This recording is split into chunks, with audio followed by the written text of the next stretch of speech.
Howdy, hi. It is Dear Job Sports WNBA Picks and Predictions for Friday, August 1st, 2025. We're looking at the best bets of the day. Let's get into the video. All right, first things first, got to recap the previous day's results. Weird day. On the day, we go 2-2, bringing our season record to 214 and 198. We added one player to the ban list. We will talk about her in a minute. I think she's the only person I've ever bet to go over their points prop and them to score 0 points in a basketball game. We'll talk about that in a bit. First, the winners. We had the under 153.5 in the Golden State Valkyries and Washington Mystics game. This one hits despite there being 50 points scored in the first quarter. 5-0. This one hits and it wasn't even close. Final score, Golden State 68, Mystics 67. That is 135 points. It was looking bad at the beginning. Then in the second quarter, they scored 30. The third quarter, they scored 37. And in the final quarter, there was a total of 18 points scored.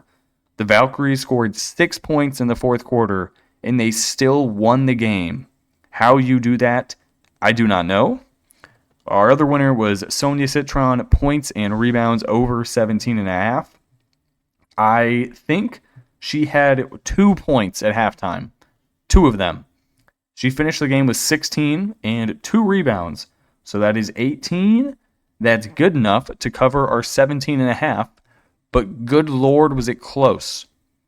Our losers, we had Mystics -2.5. We got the best number on this. They actually closed as a 4.5 point favorite, but that means nothing when you are down 12 at halftime. You then hold them to 22 total points in the second half. 6 points once again in the fourth quarter, and you still lose the game by 1. Mystics 38% from the field, 29% from deep. 67% from the free throw line. They lose the rebounding battle by 7. They win the turnover battle by 9. If you're looking at culprits for who threw this game, Brittany Sykes went 3 of 11. You had Engsler off the bench go 2 of 7. It was just ugly for majority of people. Sugg Sutton, 3 of 8. Steph Dolson played 8 minutes and only recorded 1 rebound. Also, Steph Dolson rumored to be going to questionably Las Vegas. I don't know why, but that's just what I'm seeing. All right, now we get to talk about the person who was added to the ban list. Normally, I do not add someone to the ban list after one bad performance. But if I take your if I take your points over 13.5 and you don't score a single point in an entire basketball game, that is immediately grounds to be sent to the ban list. Tiffany Hayes, she played 19 minutes, the fewest of any starter by 7. The other starters played 36, 33, 30, and 26. She had 0 points, 2 rebounds, and 4 assists. She only shot the ball twice. Why? My only question is why? Tiffany Hayes, welcome to the ban list. You will be on there for a very long time. I hope you get comfy. All right, that's the recap. 2-2, season record 214, 198. Let's get on to the picks for tomorrow. All right, first game we got here is the Phoenix Mercury taking on the Atlanta Dream. I'm going to take the road team, Mercury, minus the 2.5. Also going to rock the 166.5. I'm surprised this line is not bigger, considering the injuries that the Dreams have. Both of these teams did not cover for us in the previous game, so it'll be interesting to see who screw me over, or if the Mercury can win me over some money tonight. Mercury 16-10 on the year.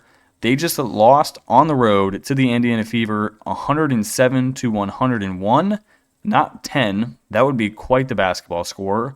They didn't play any defense. Obviously, giving up 107 points in 40 minutes. You have some serious problems going on. They've played the Dream once this year. It was at home in Phoenix. They lost 90-79. Second time around, I think they're able to take care of business here. They're a very veteran team. They have a solid bench. I like their coaching staff. I think they can get it done on the road. The Dream, they just won a road game at the Wings by 3 points. It was a realistic buzzer beater. They now have to travel back home. Injury news for this team. Jordan Canada listed as questionable. Ryan Howard is currently listed as out. It says her return date is August 1st.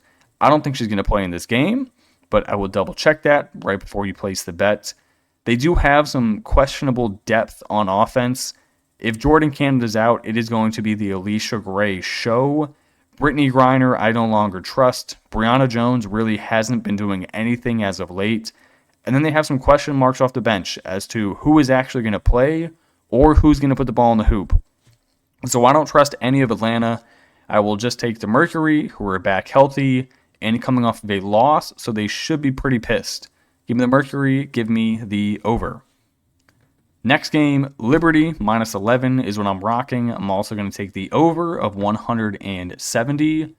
The New York Liberty, arguably the best roster in the WNBA when healthy. They have lost 3 games in a row. I'm not talking spread. I'm talking straight outright L's. I think it is time they lay belt to ass. They should have a decent amount of home fans here, seeing as though it's in Connecticut. There are some rumors going around that the Connecticut Sun will be trading Marina Mabry and questionably Tina Charles before the trade deadline ends on August 7th. So we're going to see if they're still here. But for this game, they will be playing. If that makes a difference, who knows? Liberty 17-9 on the year. Their 3 most recent losses have come against the LA Sparks, the Dallas Wings, and the Minnesota Lynx. Obviously, 2 of those teams are decent in the Sparks and the Lynx. Then you have whatever that performance was against Dallas. Granted, all of them have been without Stewie. She's not going to play here in this game. The question mark is Emma Miesemann, who is now in the United States. She arrived in New York, I think, 2 days ago, but it is uncertain if she's going to play.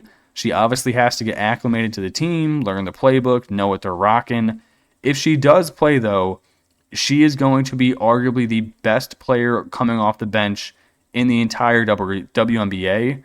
This is a former final MVP. She won a Euro Cup overseas with Belgium or Germany. She won a Euro Cup overseas. I forget for which team. But she's an animal. She will be the best bench player in the WNBA. The Sun, they are horrible. They're 4-21 on the year. They just lost a home game to the Storm by 16 points. They get dominated in basically every single category you could look at statistically. There's not much to say here. I think this is finally the game where the New York Liberty remember we can play basketball at a high level. Let's go win this game by 45. Give me the Liberty. Give me the over. All right, next game we're looking at, it is the Indiana Fever and the Dallas Wings. I'm going to reluctantly take the Wings plus 3.5. I'm also going to rock the over 170.5. This is probably the game of the night that scares me the most in terms of spread betting. The Fever, they just scored 107 against one of the better defenses in the league in the Phoenix Mercury. I really don't want to take them after that massive blowout. They still don't have Caitlin Clark, so we still don't get the Paige Beckers versus Caitlin matchup we've been waiting for. Fever, 15-12 on the year. They've already played the Wings this year 2 times. They have won 102-83 and 94-86. The third time around, though, are they able to keep that up? Aaliyah Boston, Kelsey Mitchell, Ari McDonald, if they are not scoring 20+, I think you're going to see some real struggle in depth.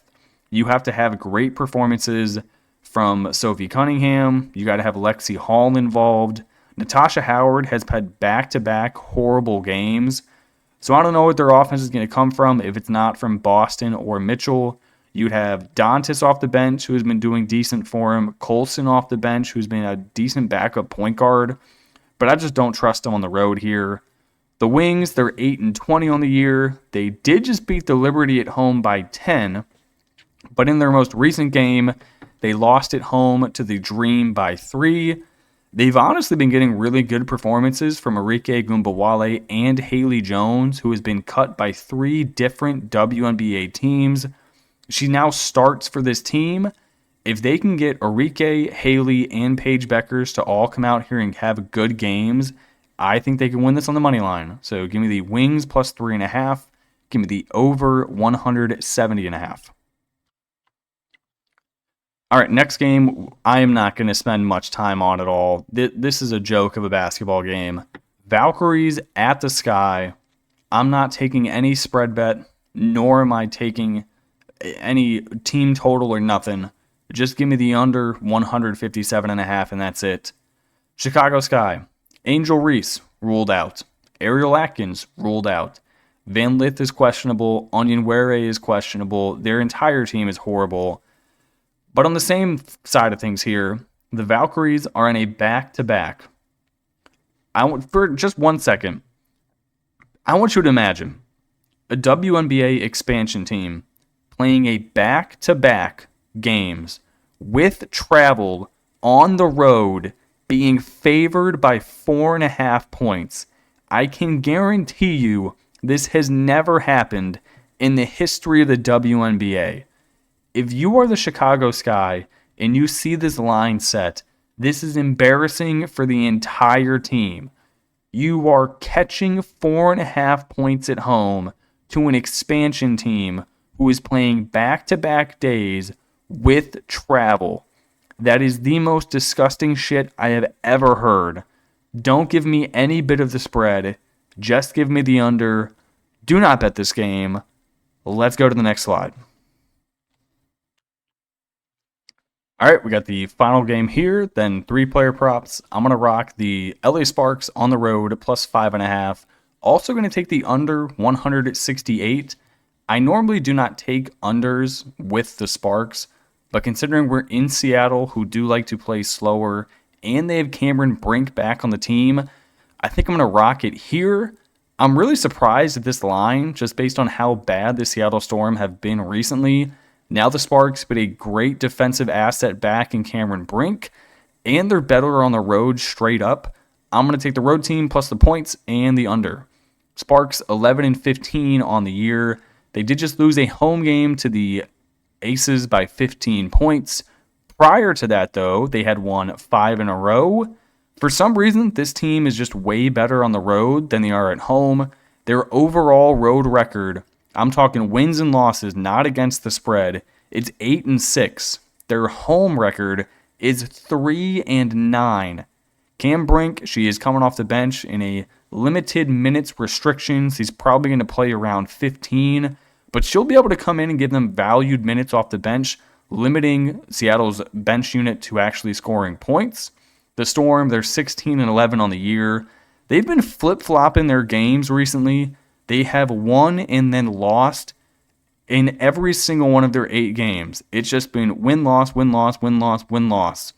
Some of those losses have been against the Sun, the Mystics, and the Wings. If you are losing games to teams like that, I cannot possibly lay 5.5 points at home against a healthy LA Sparks team who is absolutely trucking right now and is better on the road. So no chance am I laying 5.5. All right, now we're going to go player props. Number 1, Alyssa Thomas, PRA over 30.5. I don't know why they keep making this number so low. She's hitting this at a 65% clip this season. This is also a revenge game. The Mercury lost at home to the Dream about 3 weeks ago. So I do not think she's going to forget that. She's coming off of a fantastic game where she dropped 32 points. Now her PRA is 30.5. Give me that every single day. Arike Gumbawale. I normally do not bet Arike because she's on the ban list. Since she is off the ban list, I figured why not give her a shot. Arike, PRA over 22.5. I think she's playing way too well for this number to be this low. The pace of the Wings and Fever game is going to be very high. If she is looking to get traded, which everyone thinks she is, she's going to have to start playing better basketball. So give me Arike PRA over 22.5. Then finally, I'm going to take Nneka Ogwumike points and rebounds over 24.5. It's going to be a relatively high-scoring Sparks and Storm game. I still think it's going to go under 168, but in terms of shots, there should be a lot of shots getting up. I think Nneka can easily get double-digit rebounds. In points, she should be good for around 15 easily. So if all we got to do is get 15 points and 10 rebounds, I think she can do it. She'll be seeing a combination of Dearica Hamby, Azurá Stevens, and then maybe a little bit of Cameron Brink off the bench. Maybe like 5 to 6 minutes of them actually on the court at the both time. I'm okay with that. I like her PR over 24.5. All right, that is going to do it for me in this video. I appreciate you guys watching and tuning in, and I will catch you in the next one. Peace.